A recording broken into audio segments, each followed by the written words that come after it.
Hello everyone, good evening.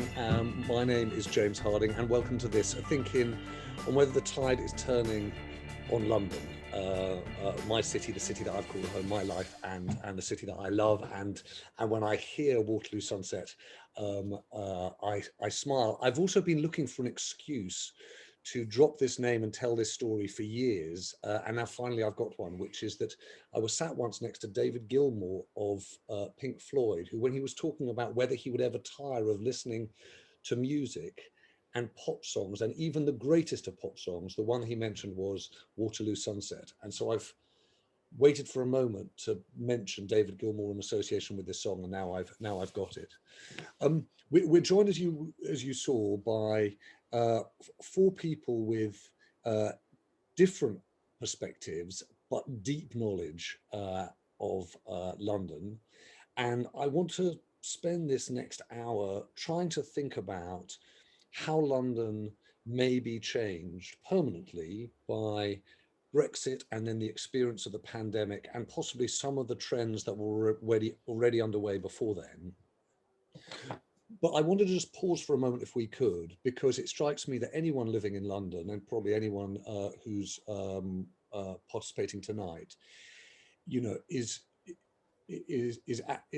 anxious and upset, or at the very least struck by the apparent kidnap and murder of Sarah Everard, and trying to understand what that means and how we should think about it. And we're extremely lucky that Mandu Reid, as well as being the mayoral candidate for London, and I'm come to you on your thoughts, if you like, kind of in the bigger picture for London in a moment. But Mandu, I just wanted to stop because, you know, we started the week with International Women's Day. Yeah. You're the leader of the Women's Equality Party.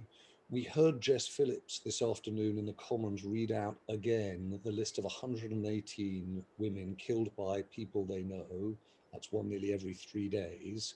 And then just before we got on this call, we saw the statement that was put out by the Everard family. And I just wonder how you help us make sense of this and what you hear. And I want to make sure that everyone who's on the call this evening, if we wanted to just share some thoughts on this before we went into the broader conversation about London, had a chance to do so. Mandu. Sure. I've lived in London my entire adult life. Like you, James, I love the city very much.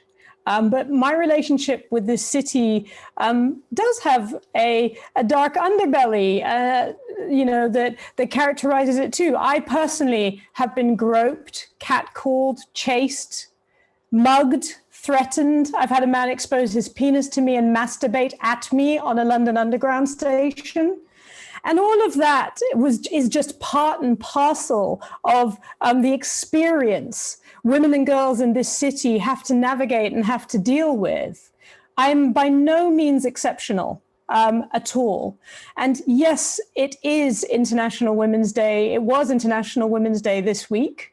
And one of the things that coincidentally was reported yesterday before developments came to us about what was going on with the Sarah Everard case was information around how women and girls, well, young women aged 18 to 24, 97% of them have experienced sexual harassment. Now, I raise that because I think it's very, very important we understand that violence against women is a continuum. The thin end of the wedge is that harassment. And that can, at any point for women and girls, we are under, you know, threat of that escalating into the type of serious violence that has been reported as potentially occurring in relation to Sarah Everard. So yes, so what I want to say there is we should, in London and in cities across the country, start to acknowledge that and appreciate that for women and girls, it feels like we are living with a form of domestic terrorism. Because sure, the extreme events are not necessarily happening day in, day out, but we are constantly living under the specter of them being a possibility for us. And it is time that we start taking this issue seriously, treating it as a political and policing priority. And that hasn't happened anywhere in the country. It certainly hasn't happened at national level. And I think mayors, police and crime commissioners, which is also what the Mayor of London's role is, have a duty, have a responsibility, can and should show leadership on this. And I look forward to seeing them respond and for this to be a turning point for women and girls. And Mandu, can you help us a little? Because I think that there are a lot of people, well, maybe I'm not speaking for a lot of people, I'm speaking for me here. Sure. Meet this with sadness, right? With yes. And also a sense of fear at our apparent, inability to do anything. What's happening? And I was really struck listening to Jess Phillips and Maya Tutton and Julie Bindle. Julie's been at our Thinkings. I know, Julie. And one of the things that she was saying, it was clear that Jess and Julie were really keen to say is, there are a lot of women who are kind of shocked at being said, talking about staying at home, safety on the streets. And you heard Julie this morning, if you heard her on the radio, saying, I did. Men's problem, right? What do men do? And I guess I'm trying to sort of pick up your point on politics and policing. When you make it a priority, what would you practically like to do? What can people, all of us, I guess, joining tonight, think, okay, what can we do from here other than meet it with, with society, with some sadness and shock and anxiety? There are several things. When I say making it a policing and political priority, you have to make sure that sufficient funding, sustainable funding, is made available for ongoing prevention and support.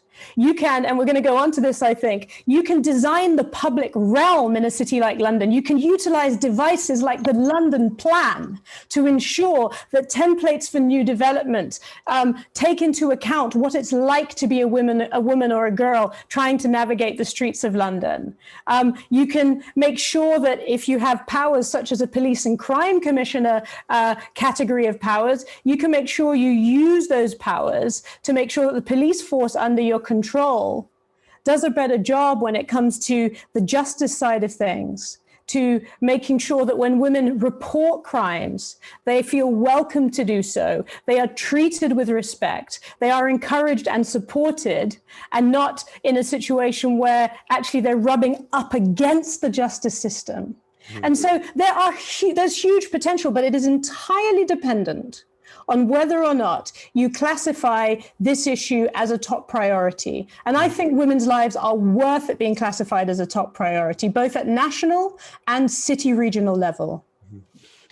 Mandu, I just wanted to point out that Marie-Claire Fennick just makes a point in the chat that just echoes, which is this point about the norm, the point about quite how many people have experienced what you have. And I see Claire is also weighing in on this. I'm going to come and bring in Claire in a moment, if I might. Can we? I'm just going to check actually, Marie-Claire. Do you want to make a point at this stage? No, but I see that one of our guests, Murad Qureshi, who is an Assembly member for London and also not least chair of the Housing Committee, so we're going to have a lot to talk about, Murad. You've got your hand up. I'm wondering whether you want to weigh in on this. Murad, sorry, we'll just make sure that you're unmuted. Yeah. Yes. Murad, far away. Thank you, James. And clearly, I share the huge concerns Londoners and Manu has articulated just now. And if I wasn't here, I would have probably joined some of the vigils tonight, which I understand have been set up. And of all things, for it to happen in the week when we've been celebrating International Women's Day, I mean, it all really started. The incident happened last week, and we've heard various information since. And clearly, it's in my interest to see that my sisters and my nieces are safe and secure in the way they get about their lives. If there's anything that's happened on the London level, which I think may be of some use for women who are often attacked under threat, we have made some inroads in getting people who have caused domestic violence and what have you to be tagged. And I think that in a small way will be useful. And I hope, and that has come, I think, from the London context, from my particular colleagues of mine have been pushing that, and the Mayor, as the Police and Crime Commissioner, has accepted that notion, and so has the Probation Service. So I welcome that. The other scary thing, I think, about this is that the chief suspect is a policeman. And I think there's no two ways about it. This is going to be another difficult thing. Now, when I was growing up in Paddington 50 years ago, around the corner from the Mangrove, there were huge issues about police accountability, and huge issues, which I still don't think we're on top of, even though they are more accountable to us. And I think that this part of it is going to have ramifications, unfortunately, if it is found that a serving officer was involved in this crime. And I just hope on the national level it's taken on board, because actually on the national level, I understand some pretty draconian powers were handed over to the police on the spy cops bill. And maybe we need to look back at that after this incident. It's all I pose here on the national level. I'll concentrate on the London stuff, but I think my parliamentarian colleagues need to look at that. If I'm hearing what I'm hearing from the newspapers and the reports that we're getting, I think that will determine the relationship between women and the police for a lot longer than I think we cared to imagine, if that is found out to be an eventuality. Murad, thank you for raising that aspect of it. I see that Catherine Simmons has made this point in the chat about saying, until yesterday, I would have said that policemen on the streets made me feel more safe. Marie-Claire Fenwick, you were sort of agreeing with Mandu, and I just wanted to hear your point about, you made the point that this is the norm. Yes, I mean, sadly, obviously, I've had a lot of experience, starting actually from the age of 9 at school with 12-year-old boys. And it went on. I was the #1 statistic under Chiswick High Road on my way back from work at 1 o'clock on a Saturday afternoon. And I think it is the norm. I think it is, well, for me anyway, and for so many of my friends, we constantly check on each other, you know, call me when you get home, that sort of thing. And as a result, I haven't challenged it much. It's just been a question of, let's get home safe and make sure nobody kills you. But I'm getting angrier, much angrier, because of the younger women. You know, I'm an older person now, and so I'm looking down at my nieces and younger women and thinking, this is not on. And I do think there is so much we can do. I think it starts with education at school. It starts with changing the mindset, the culture, that it's okay to do these things. And I think also that harassment, the end of the crime, the worst end of the crime, starts with very, very, very early stage harassment, which affects every single woman. We're on Nextdoor at the moment, and a number of women are complaining about somebody coming up to them and asking them if they want personal training, and when they turn him down, he becomes aggressive. This is our norm. This is what we go through every day. Well, Marie-Claire, I do want to turn to the subject at hand, which is London, but I want to just go back to Mandu for one final thought, because Mandu, you know, I think everyone's sensitive and highly sensitized today to this. Yeah. But there is a question about the continuum point you made, right? Sure. And the question, I suppose, is this, is that, look, you know, this is terrible what has happened. It is, thank God, exceptional, right? It happens very, very rarely. What you're describing doesn't happen very rarely. It happens, as you say, very, very frequently. It's very common, that kind of the harassment that you described right at the start of our conversation this evening. And how do you make sure that the focus is there, right? Not that you know, the police are going to have to investigate what's happened here, and investigate, as Murad says, what's happened in the case of this individual police officer. But how do you make sure that the focus is on what's happening all the time, on what's not this exceptional criminal case, but the examples of, you know, harassment and behaviour on our streets? How do you think about that? It's the attitude we take to it. Like, I didn't use the comparison with domestic terrorism lightly. Think about it, right?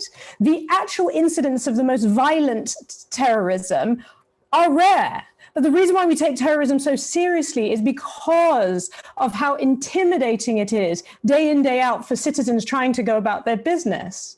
And I find it inexcusable that we just are prepared to price in to effectively, for women, the cost of living in London, that we have to navigate the potential threat of being attacked, abused. You know, in London, nearly 8,000 rapes were reported last year. And those are only the ones that are reported. And look at conviction rates for that type of crime. My point is, we do not prioritize these issues enough. We do not see it as a societal problem.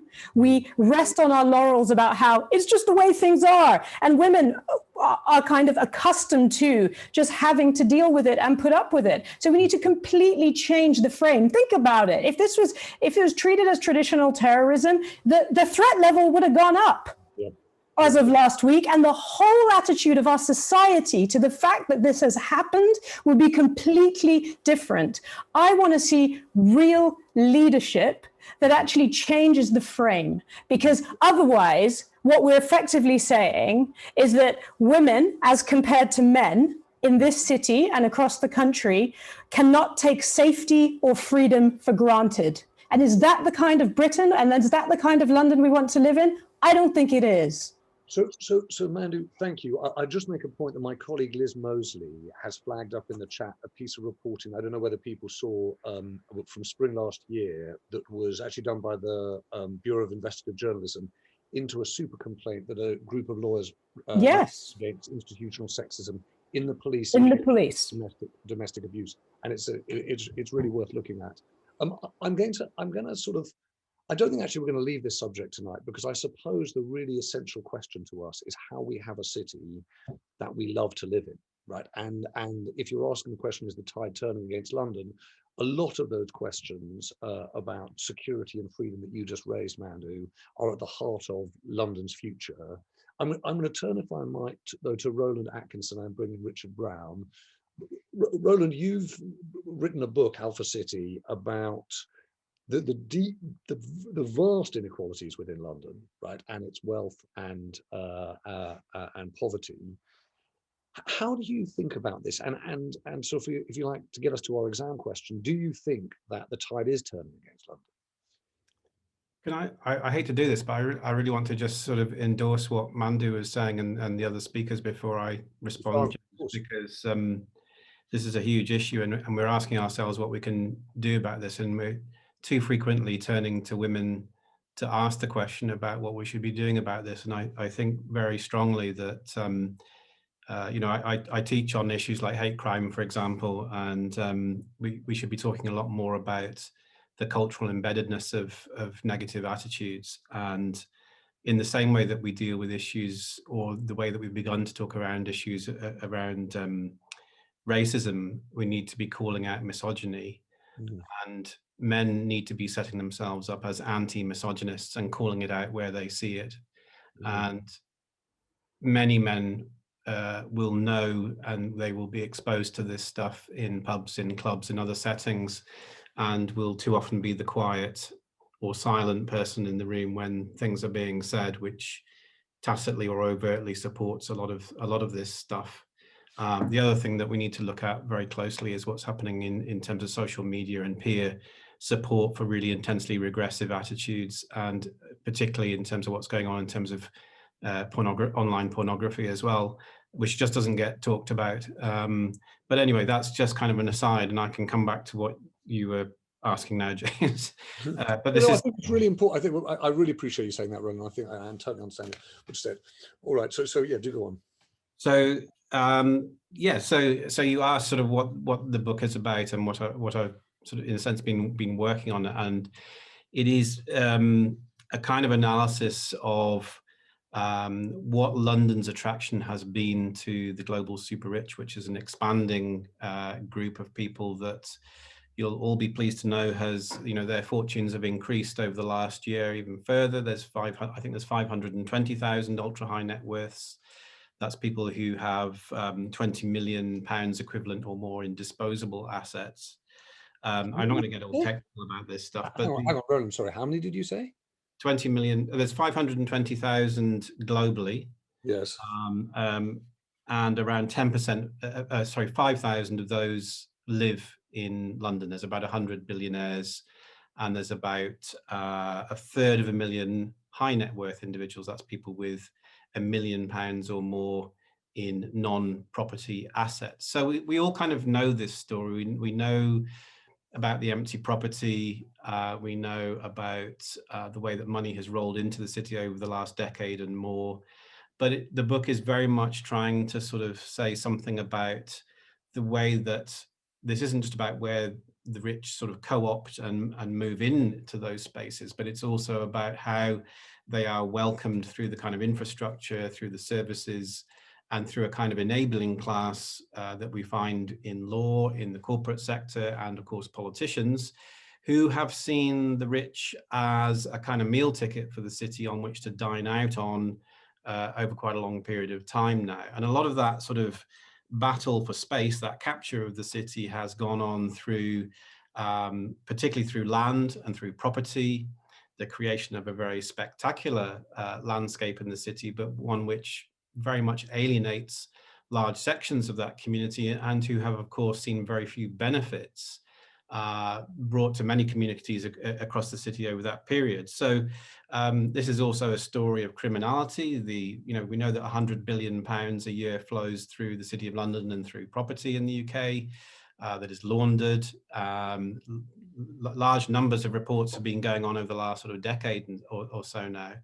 And so there's a real question about looking at the different sections of the elites in the city and how, in a sense, they've used it for their own benefit. But of course, the big story alongside that, and it's related to the story of the super rich in the city, is the way that communities have been decimated and broken up through the dozens of public housing estates that have been demolished over the last 5-10 years and more, and the displacement of about 1/5 people from those locations. And so money, in a sense, is moved into the city, but it's also flowed out into these other locations, looking to make ground, break up spaces in which to invest and make more money for those very wealthy individuals and others who describe this as kind of the only game in town. If we go back 10 years after the last financial crisis, what everybody was saying is, look, you need this money. There's no other game in town. We've had this huge financial disaster. Where are we going to get cash? And of course, what that's produced is a lot of new housing, but none of which is for people on the incomes of sort of ordinary mortals in the city, if you like. Well, Roland, I want to come back to that. And of course, we're lucky to have Murad with us, so we're going to be able to talk a little bit about housing. But I want to just get Richard Brown's perspective first, if I might. Richard, can you get onto the big picture question for us, which is whether the tide is turning on London, whether or not what we've seen with the pandemic, what you hear reports about 700,000 people leaving the city, whether or not Brexit and changed circumstances for the city of London, all of that add up to a change in London's fortunes and a pendulum swing, if you like.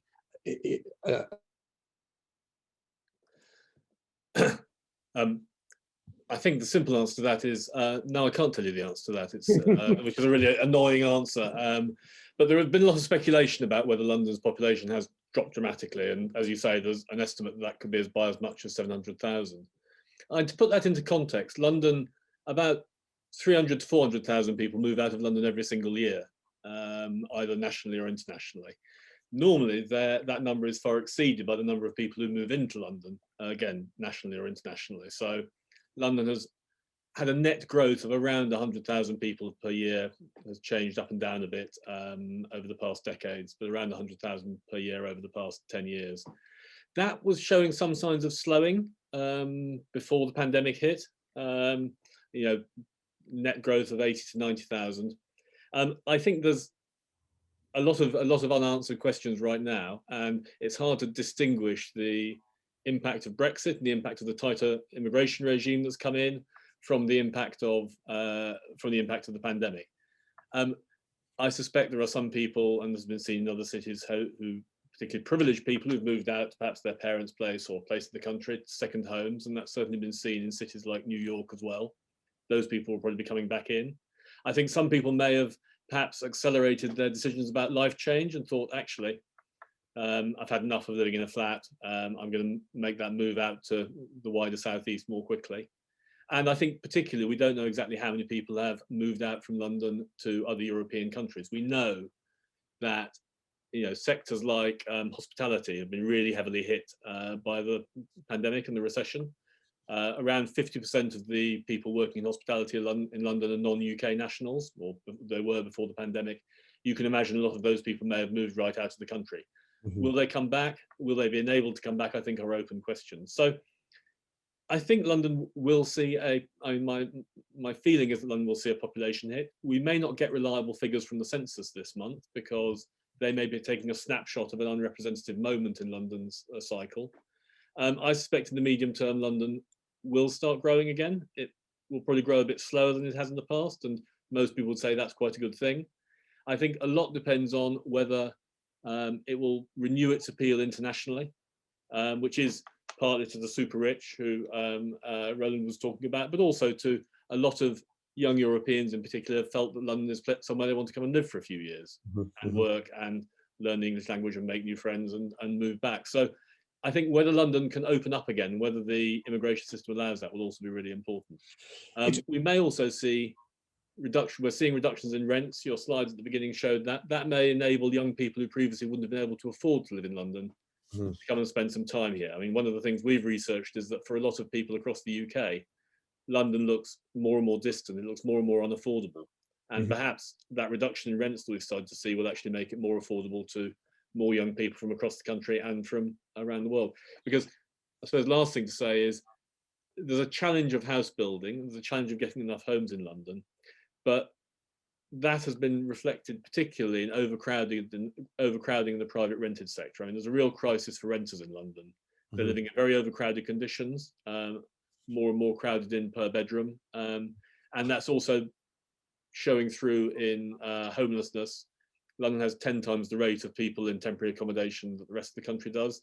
And a lot of those, to wind back to where Mandu started us off, a lot of that is disadvantaging women. It's putting women at risk in unstable and unsafe accommodation. So all of these pressures on London, the pressures on housing and employment in particular on London, have impacts that hit particularly on people from certain ethnic minority backgrounds and particularly on women rather than men. We know that. And Richard, can I just put to you, I'm going to come to Morel, of course, because, I might spend a fair amount of time thinking about exactly these issues.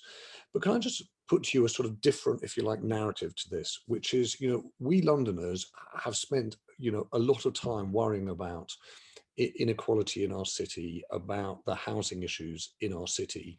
But curiously, we haven't probably for the last 25 years overall thought about the prosperity, the aggregate prosperity of the city. It's felt like it was a competitive place in the world. And to a large extent, that has been written on the back of a couple of things: financial services, as you say, lifestyle, culture and hospitality, etc. There is a question now about the prosperity of London into the 2020s and 2030s and what the economy of London is based upon. Richard Lambert, the former editor of the FT, wrote a piece for Tortoise a couple of weeks ago where he was saying, you look at the history of London and great cities, and they basically depend on three things. They depend on a regulatory openness, a willingness to do business with other places, on a certain political stability, and on the capacity to bring in great talent from all around the world, right? And I wonder whether or not you think something is shifting in London in that regard, whether or not you can see where the next sort of drivers of London's prosperity might be. I think there are. Yes, I'm off mute. I think that there are particular challenges for financial services, and financial services is interesting. The employment in financial services strictly speaking, hasn't changed much since the Big Bang in 1986. I think there's more been a lot of spin-off activity from around financial services on the business services sector you've talked about. London's future prosperity, I think, will come from creative industries. Those have been one of the big growth areas. Professional services have been a big growth area. Life sciences have been quite a powerful growth area as well, particularly around areas like the Knowledge Quarter around King's Cross. We've had people like Merck announcing their new headquarters being set up there, and around Shepherd's Bush. So I think there is, one of the things that's been successful in London is it has diversified. It's easy to see it as just a centre for financial services. There are actually a lot of sectors that have strength here and a lot of global attraction. I think there's a real challenge in terms of the openness of immigration regimes and the openness of London's economy in the future. If you look at tech, one of the issues there has always been whether it can attract talented people from across the world. So I think there are big challenges, but I think London has more arrows in its quiver than just financial services. And I think it is well positioned in some of the areas where we see a lot of growth.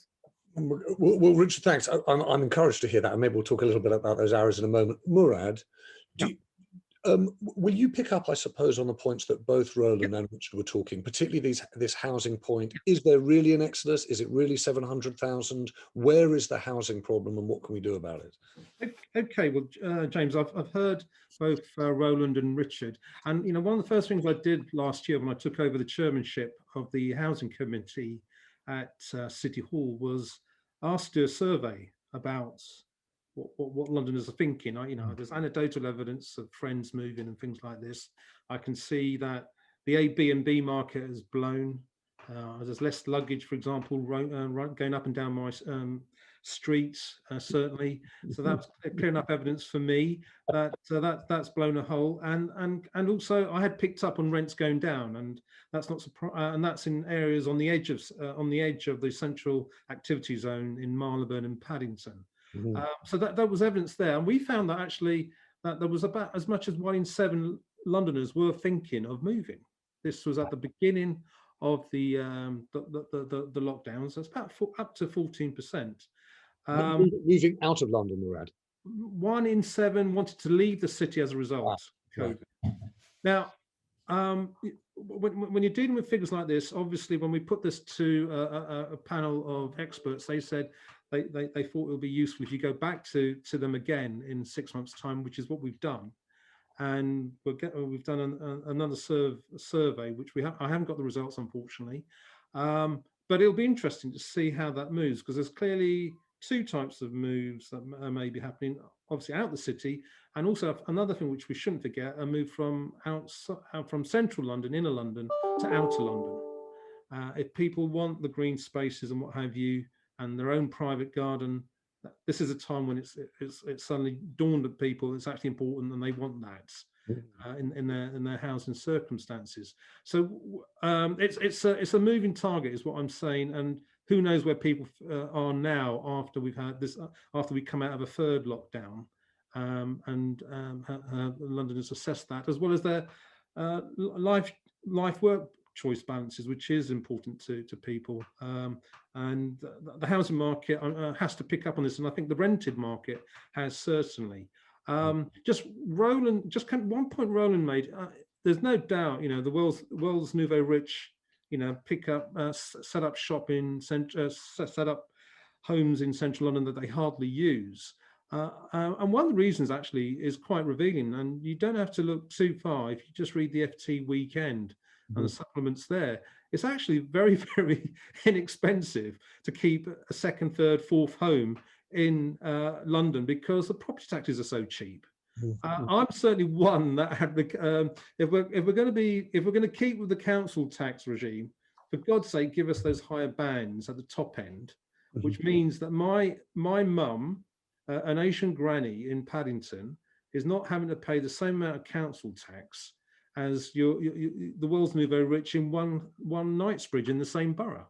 That is the size of the inequality, and I wish I could deal with that.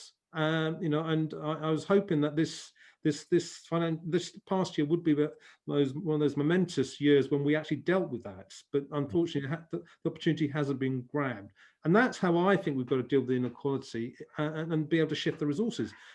Because my view is that actually our main rival isn't Paris, as we saw during the Olympics when we won it in 2012. It's actually New York, without any doubts.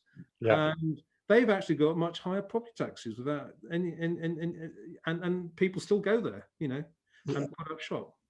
Murad, thank you. I want to bring in as many people as possible, but I want to ask Mandu a few questions first, if I might, because Mandu, I hope in the course of the coming weeks we'll hear from some other candidates. Yeah, sure.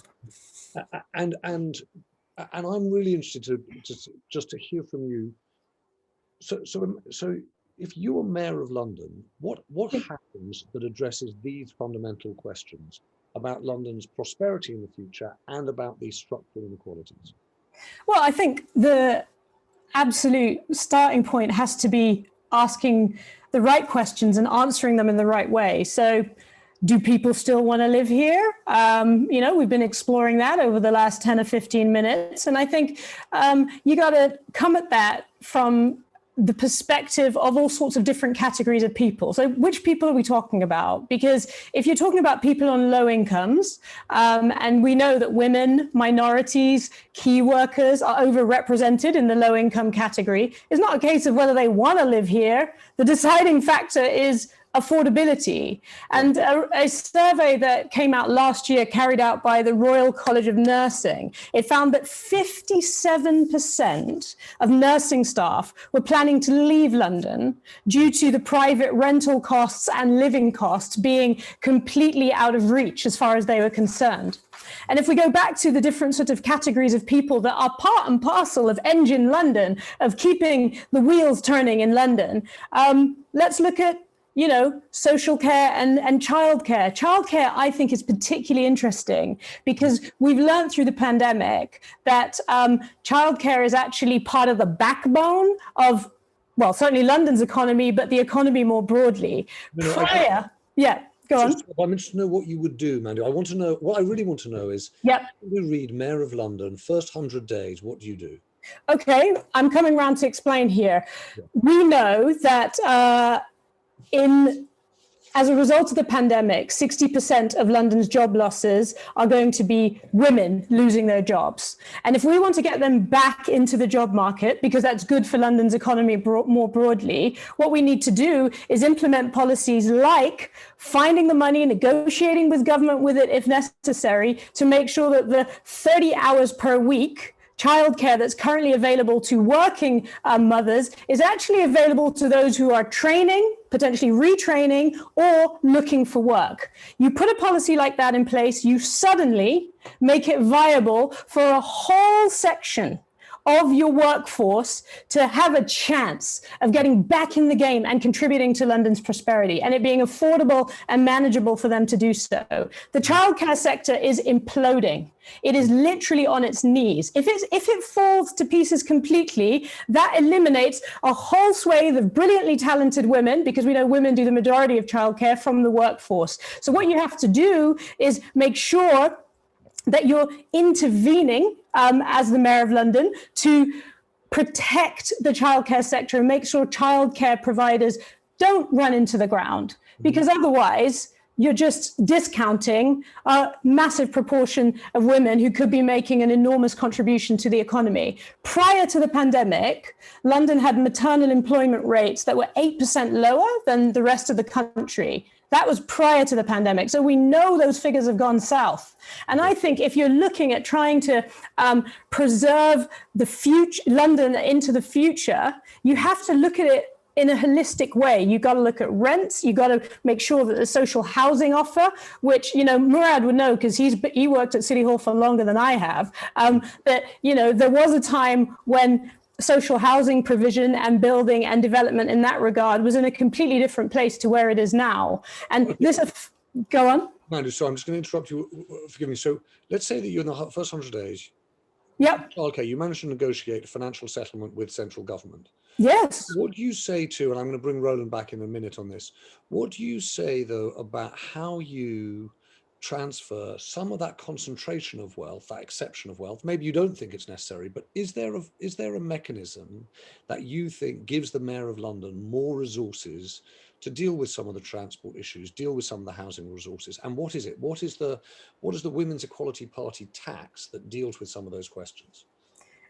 What do you mean tax? What do you mean? So I think that one of the questions that comes up for Londoners a lot is, how do we in London get the resources that we need to fix our transport system, to invest in connectivity, to enable, you raise childcare, lots of people will raise issues about building affordable housing. And what you always hear from the Mayor of London is it's always, oh, well, we have to go to central government to get that money. And I guess I've got a question, which is, do you think that there should be tax raising powers in the hands of the Mayor of London? And if so, what should they be? I mean, I think we've seen, never mind the pandemic, we've seen that there have been scenarios where this last mayor of London has been constrained about things that he would like to do. But I think there's two conversations that need to happen simultaneously. Yes, further devolution so that the mayor can raise more income to sort of serve and deliver the agenda that he's elected to do. But when it comes down to us trying to recover from the pandemic, which is not just a London crisis, it's an existential crisis for Britain, for the world. I think a really hard-nosed negotiation has to happen whereby we say, look, we can't allow London to fail. We know this government's levelling up agenda concentrates on the north of the country. But when it comes down to it, London is the engine of Britain's economy. And so the arguments have to be made for, you know what, if the transport system grinds to a halt, we lose the ability for this city to function and sustain itself into the future. So there's a twin track. I think there's an urgent sort of panic factor around trying to get the government to this, central government, regardless of the fact whether it's Tories in power, et cetera, et cetera. It's in their interests to ensure that London, has the cash it needs to not grind to a halt and find itself on its knees, because that will affect the rest of the country. Completely. Richard Brown, can I just, you mentioned in the chat the London Finance Commission, right? For those of us who've not been in the small print here, will you just tell us what it said, and if there is a way of providing more resources to London?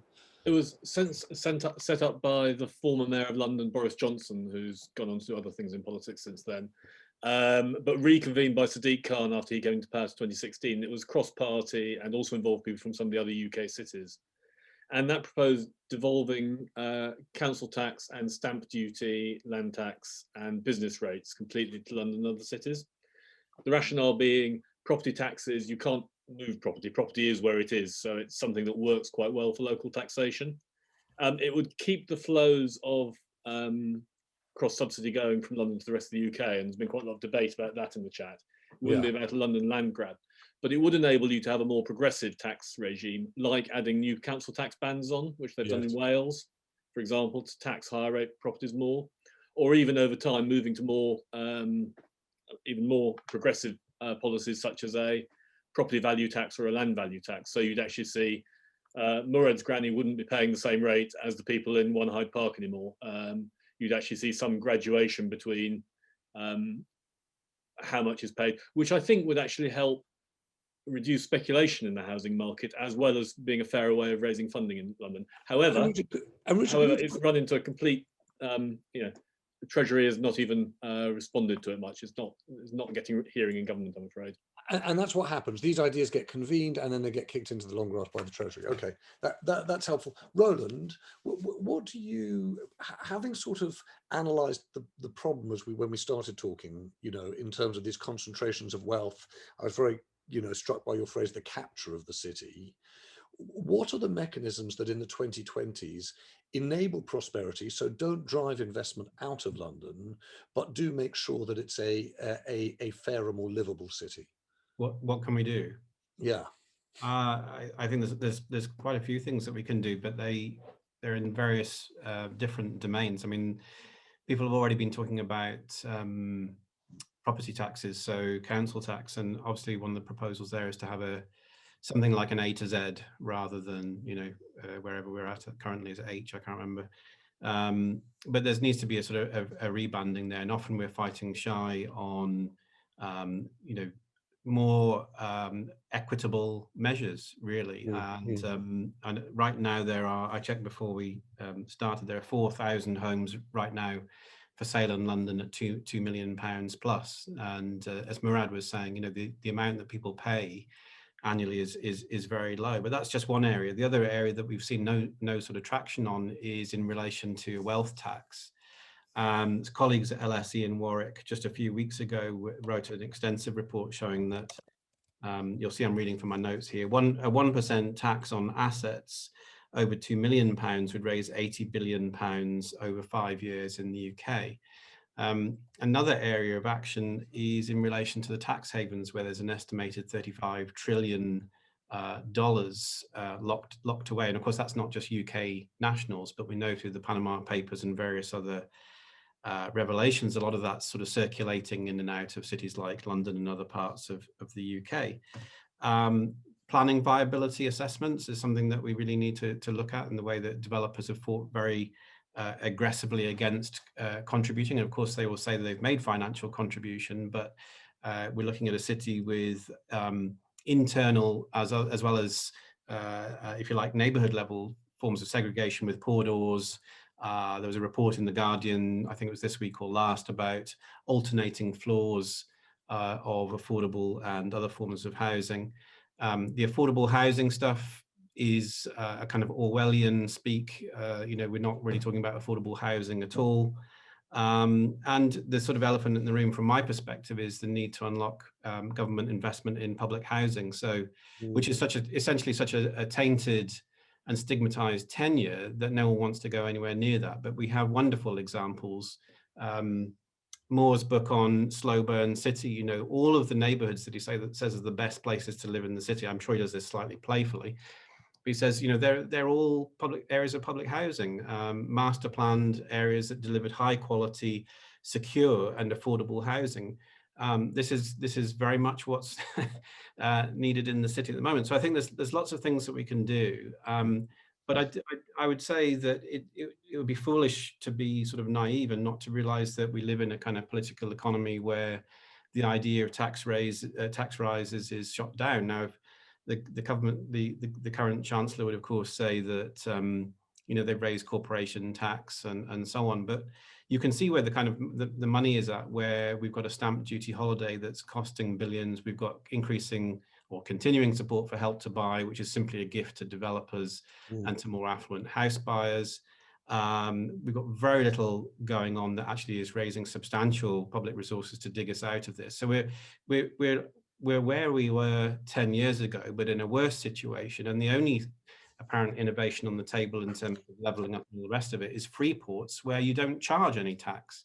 Yeah, so it's kind of amusing as to where we go in terms of balancing the books and actually dealing with a lot of the major social problems in the city. Yeah, and with free ports, of course, we don't know what economic activity is actually generated and what's simply displaced and moved around. So there's much to consider on that. I just want to bring in there a bunch of different voices who are saying interesting things. I want to ask my colleague, actually, Marianne, who's sort of made a point about people that she knows moving to Ireland. And I'm just interested to know, I know my colleague Matt Dancona says the plural of anecdote isn't data, but anecdotes are revealing nonetheless. Marianne, are you there? Yes, yeah, hi. Yeah, I was just kind of saying that, when I was coming to London, it was the place to go. It's where you got opportunities. It was kind of really exciting.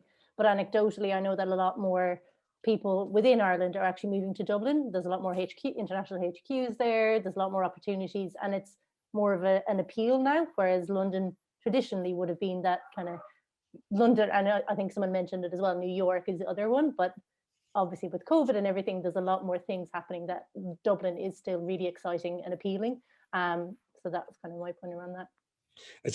Marianne, it's really interesting. I see Tomini too. I don't know whether Tomini, you're there, that you were saying there's also, were you hearing the same, Tomini, people moving out, or at least wanting to move out of London for affordability reasons rather than the London had lost its luster?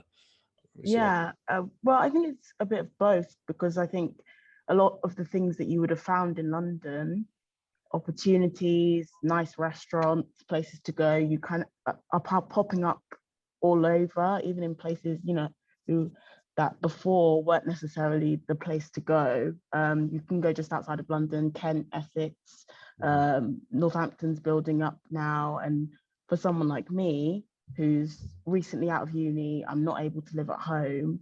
If I can get all of those experiences out of London, you kind of have to weigh up the benefits, and you just start thinking, well, why don't I just move out? And I know a lot of people who were raised here who are also saying, what's the point? Basically. There was an amazing piece, Tommy, I don't know whether you saw it, and actually my colleague Patricia Clark, who's on the chat, by Sarah O'Connor in the FT last year, which was about the Pret economy in London, i.e. the extent to which London for years had been driven in this office culture by people who were working and going to Pret for a sandwich Right. at lunchtime, but how, in terms of living standards, in terms of disposable incomes, the effect of rising house prices and housing costs had meant that actually, you know, London was not what it seemed. You actually could be living in London, and very many people were living in London and seeing declining living standards, even though London's incomes were on paper higher than those in other parts of the country. I want to just bring in a couple of other people, if I might.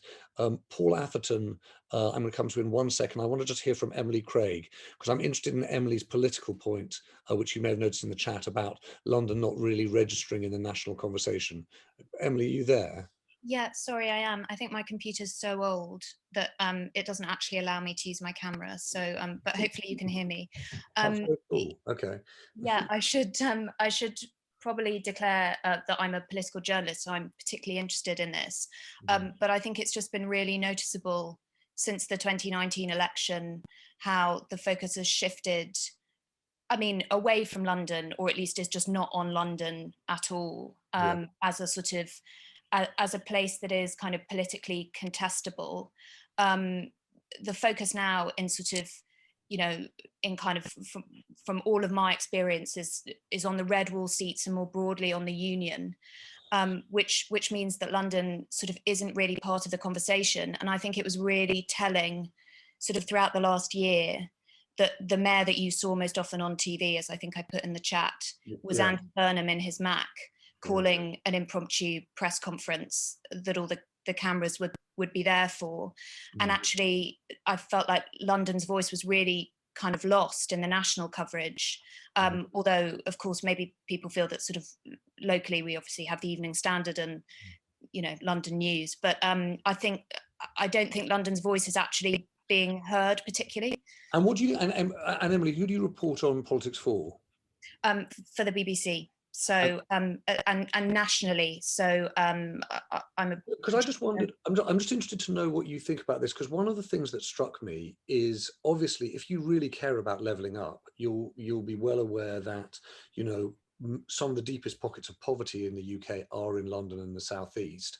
And actually, if you look at that sort of ring across the top of London, that's where that's been, if you look at the numbers, or at least when I last looked at the numbers, where you've seen the hardest hit in terms of unemployment, particularly youth unemployment.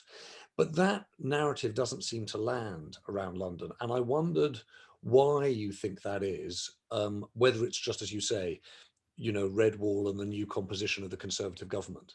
I think it's also much easier to point to left behind regions and left behind towns than it is to point to left behind wards. And that's ultimately what we're talking about with London. And also those places, you know, are sort of, as I said, kind of politically contested. But I also just think that, I mean, sort of speaking quite frankly, you know, that sort of where the government's interest, and not just the government's interest, but also the Labour Party's interest has led, which is to outside of London.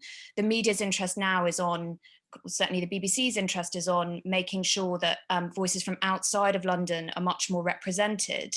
So that means, alongside the pandemic, which means you can now have a panel programme where you used to have 4 guests from London, you now have 1 guest in Stockport, 1 guest in Cardiff, 1 guest in Bristol, and 1 guest in Margate. So sort of, in a sense, that kind of London bias that was maybe there before, sort of almost like baked in, that's also not there as well. Which is probably, as I see Jennifer Allison's writing, is probably a good thing. But I imagine if you're a Londoner, there's a bit of be careful what you wish for. Murad, I'm going to come back to you in one moment.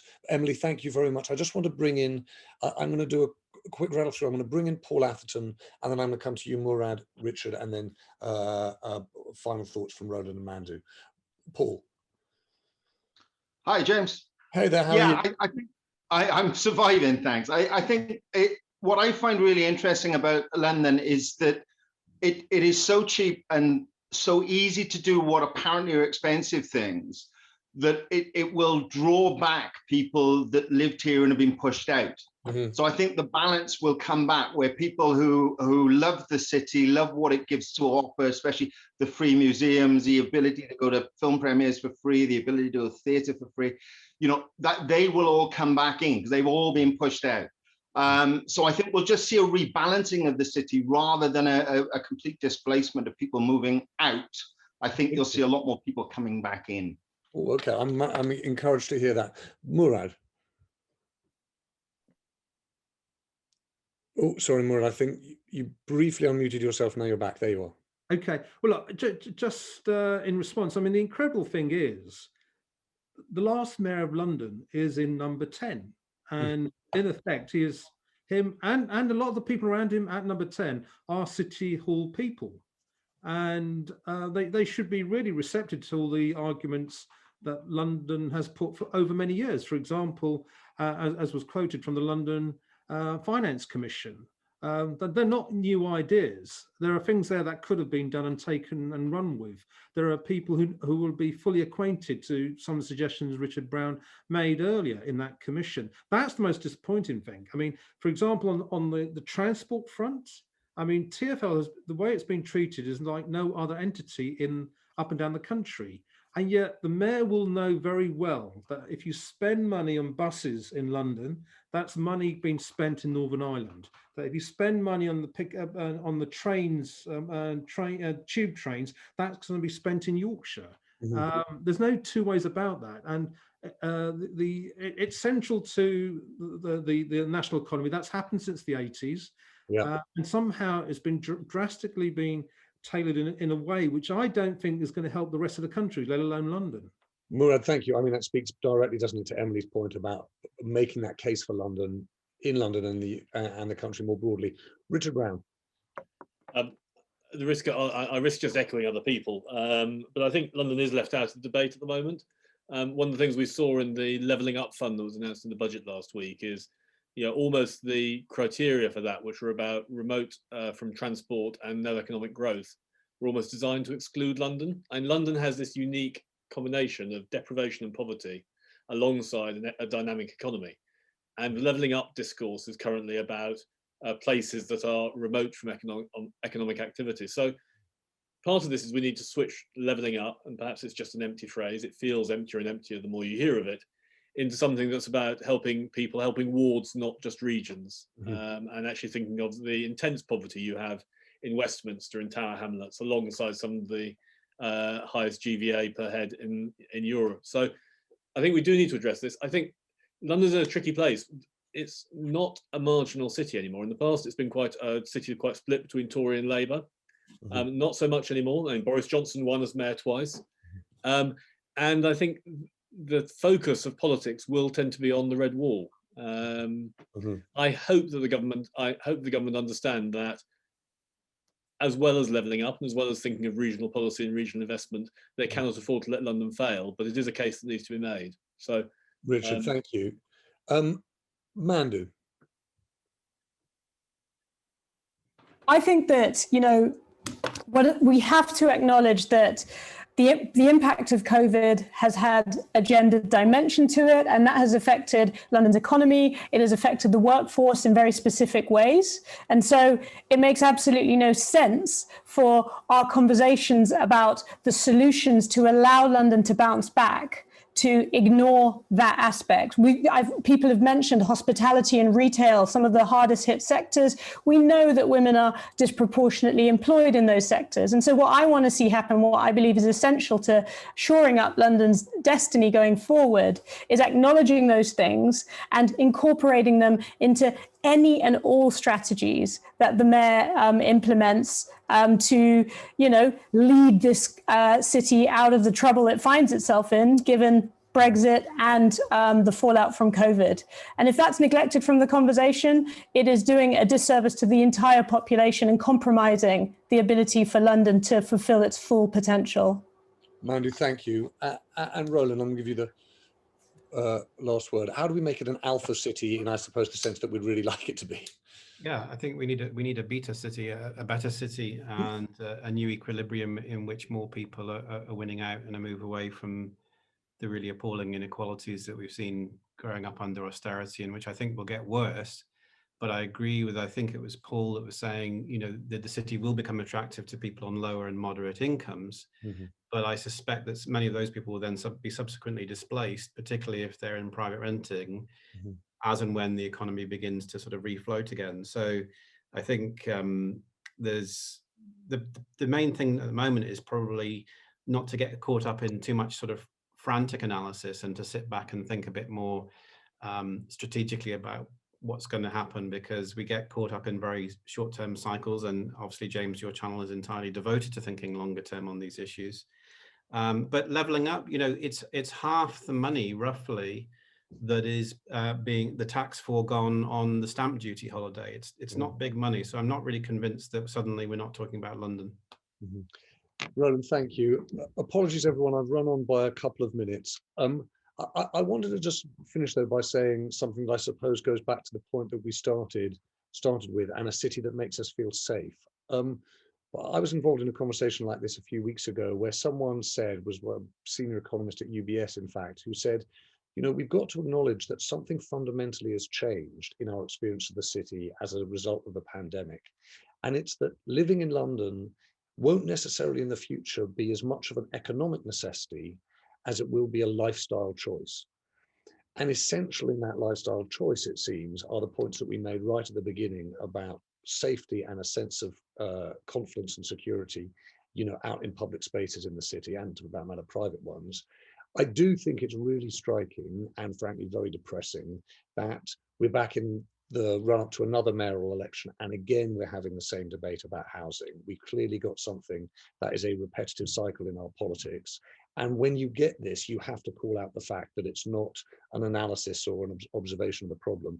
There's something structural in our government. There's something that is problematic to my mind about who has the decision-making power and who has access to the resources, because if it's the case that this keeps on getting sat on at the Treasury and central government level, then we're going to have to think about something that changes the way in which London has fundraising power in order to either fund these things or borrow to invest. I would say one other thing, which is that perhaps because I've been a Londoner for a while, and perhaps because I grew up and became an adult in the late 80s when it was all go-go finance, I'm really aware that it may not be go-go finance for the next 25 years. And so I do take Richard Brown's point about a city that has strength in life sciences, this idea of a biomedical capital. What do you do with the fact that we've got these extraordinary law courts and the professional services that come from them? How do you potentially say, look, if finance is changing, is green finance our future? What are the things that will drive prosperity?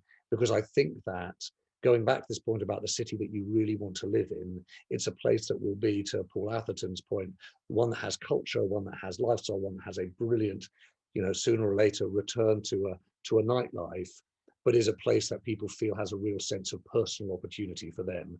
And I suppose go back to Mandu's point, and when we say for them, we really mean for everyone, anyone who wants to enter the workforce, you know, women and men have the full opportunity to do that. So I think that I come away from this conversation really struck by the tone. We're not in the place we were 5 years ago, where we were pretty confident, even complacent about London. I think we're much more worried about its future. We can't tell yet whether the tide is on the turn, but we've got reasons to worry about it. And I take Emily Craig's point that the risk is that London loses its voice when it needs it most. So thank you for helping me clarify at least my thoughts and for getting a better understanding of this all. A big thank you to this evening. You know, back in the day, we would have gone out and done something all together, but we can't even give you a proper round of applause.